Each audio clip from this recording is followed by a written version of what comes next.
1918 में हिंदी के मशहूर कवि सूर्यकांत त्रिपाठी निराला 22 साल के रहे होंगे। उन्होंने अपनी आत्मकथा कुल्ली भाट में लिखा था, मैं दालमऊ में गंगा के तट पर खड़ा था। जहां तक नजर जाती थी गंगा के पानी में इंसानी लाशें ही लाशें दिखाई देती थी।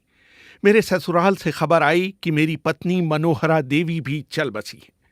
मेरे भाई का सबसे बड़ा बेटा जो कि 15 साल का था और मेरी 1 साल की बेटी ने भी दम तोड़ दिया था। मेरे परिवार के और भी कई लोग हमेशा के लिए जाते रहे थे। लोगों के दाह संस्कार के लिए लकड़ियां कम पड़ गई थी। पलक झपकते ही मेरा परिवार मेरी आंखों के सामने से गायब हो गया था। मुझे अपने चारों तरफ अंधेरा ही अंधेरा दिखाई देता था।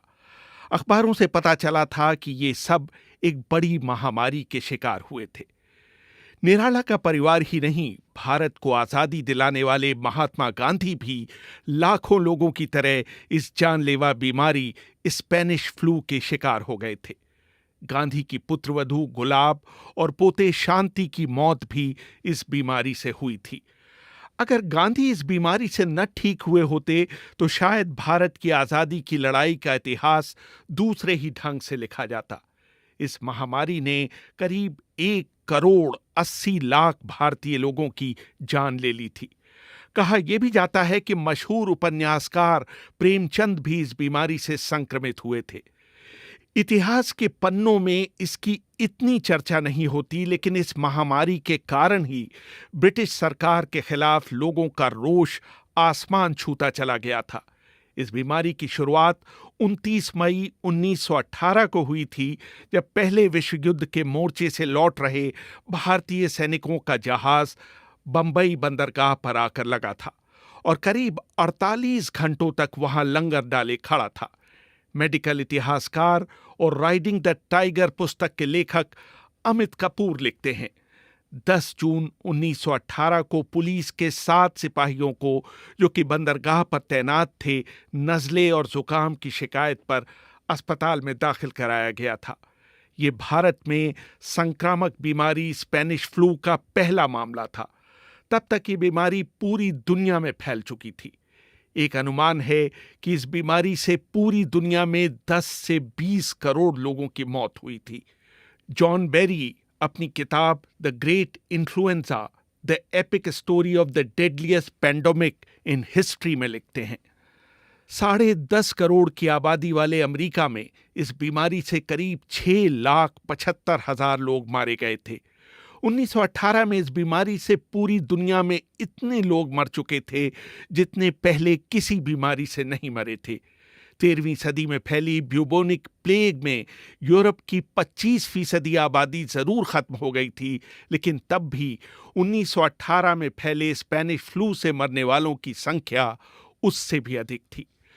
जॉन बेरी आगे लिखते हैं, 1918 की महामारी में 24 हफ्तों में जितने लोग मारे गए थे उतने एड्स से 24 सालों में नहीं मरे हैं। इस बीमारी का सबसे अधिक असर पीड़ित के फेफड़ों पर पड़ता था। उसको असहनीय खांसी हो जाती थी और उसकी नाक और कभी-कभी कान और मुंह से खून बहने लगता था। पूरे शरीर में इतना दर्द होता था कि लगता था कि सारी हड्डियां टूट जाएंगी। मरीज की खाल का रंग पहले नीला, फिर बैंगनी और अंत में काला हो जाता था। अमेरिका में फिलाडेल्फिया में आलम यह था कि पादरी घोड़े पर सवार होकर घर घर जाते थे और लोगों से कहते थे कि अपने घर के दरवाजे खोलकर अंदर रखे शवों को उनके हवाले कर दें। वो उस अंदाज में आवाजें लगाते थे जैसे आजकल कबाड़ी वाले घर घर जाकर पुकारते हैं। शुरू में जब ये बीमारी फैली तो दुनिया भर की सरकारों ने इसे इसलिए छिपाया कि इससे मोर्चे पर लड़ने वाले सैनिकों का मनोबल गिर जाएगा। सबसे पहले स्पेन ने इस बीमारी के अस्तित्व को स्वीकार किया, इसलिए इसे स्पेनिश फ्लू का नाम दिया गया। बंबई में तो ये बीमारी फैली ही भारतीय रेल इसे भारत के दूसरे हिस्सों में ले गई। 1920 समाप्त होते होते पूरी दुनिया में इस बीमारी से 5 से 10 करोड़ लोग मर चुके थे। दोनों विश्व युद्धों में कुल मिलाकर हुई मौतों से भी ज्यादा। भारत में सबसे अधिक करीब 1,80,00,000 लोग, यानी कि उस समय की जनसंख्या का 6%। कश्मीर की ऊंचाइयों से लेकर बंगाल के गांवों तक कोई भी इस बीमारी से अछूते नहीं रहे थे।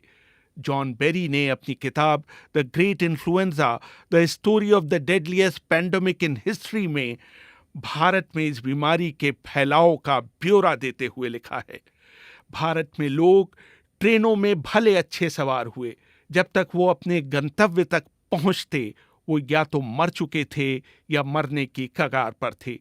बंबई में एक दिन 6 अक्टूबर 1918 को 768 लोगों की मौत हुई थी। दिल्ली के एक अस्पताल में इन्फ्लुएंजा के 13,190 मरीज भर्ती किए गए थे, जिनमें से 7,044 की मौत हो गई थी। ब्रिटेन में जहां इस बीमारी से मृत्यु दर 4.4 प्रति हजार थी, भारत में ये दर 20.6 प्रति हजार थी। भारत में हालात इसलिए और भी खराब हुए क्योंकि उसी समय भारत में इतिहास का सबसे भयानक सूखा पड़ा था। भूख से शरीर की आरोग्य क्षमता कम हो जाती है, इसलिए ये फ्लू भारतवासियों के लिए और घातक साबित हो रहा था। एक और ध्यान देने योग्य बात ये थी कि पूरे देश में पुरुषों की तुलना में औरतें इस बीमारी से अधिक मर रही थीं। शायद इसका कारण ये रहा हो कि महिलाओं को भारतीय समाज में पुरुषों की तुलना में कम खाने को मिलता हो। दूसरे, औरतें ही बीमारियों की तीमारदारी कर रही थीं, इसलिए उनको ये बीमारी जल्दी पकड़ रही थी। भारत के 120 साल के आर्थिक इतिहास में 1918 का साल सबसे बुरा साल था। भारत की विकास दर 0 से कहीं नीचे -10.8% चली गई और मुद्रास्फीति ने पिछले सारे रिकॉर्ड तोड़ दिए। इस बीमारी ने भारतीय अर्थव्यवस्था को बंगाल के सूखे और विश्व युद्ध से भी कहीं अधिक प्रभावित किया।